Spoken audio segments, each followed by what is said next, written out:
ওয়াশাফাআহু ফি আশরাতিন মিন আহলি বাইতিহি কুল্লুহুম ক্বাদ ওয়াজাবাত লাহুন নার।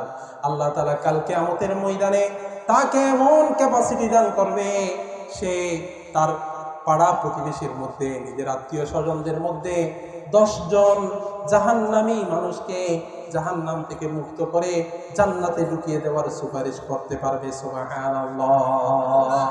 শুধু তা নয়, যেই ব্যক্তি কোরআনে কারীমকে মুখস্থ করবে তাকে আল্লাহ তাআলা বলবেন, ইকালু লিসাহিবিল কুরআন ইকরা ওয়ারতাকি ওয়ারাত্তিল কামা কুনতা তুরাত্তিলু ফিদ দুনিয়া ফাইন্না মানজিলাকা ইনদা আখিরি আয়াতিন তাকরাউহা।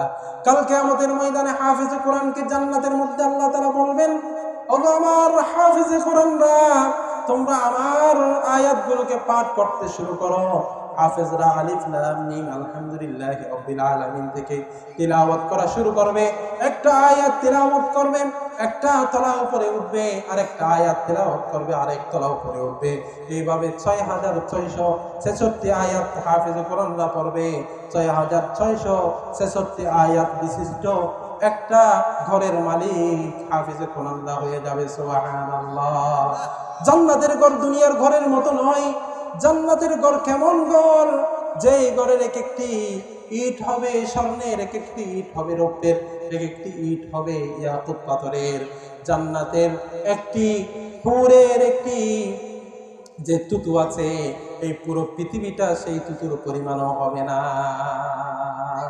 উলবিসা ওয়ালিদাহু তাজা ইয়াউমাল কিয়ামা। এবং যে হাফিজে কোরআন, যাকে তার মা বাবারা কষ্ট করে হাফিজে কোরআন বানিয়েছে, তাদের পুরস্কার হচ্ছে তাদের মাথার মধ্যে এমন একটি আলোর মুকুট, নূরের মুকুট পরিধান করবে, যেটার কারণে পুরো জান্নাতটা আলোকিত হয়ে যাবে। जिस शख्स ने कुरान को सीने में बसाया, जिस शख्स ने कुरान को सीने में बसाया, फिरदौस मुअल्ला में मकान अपना बनाया।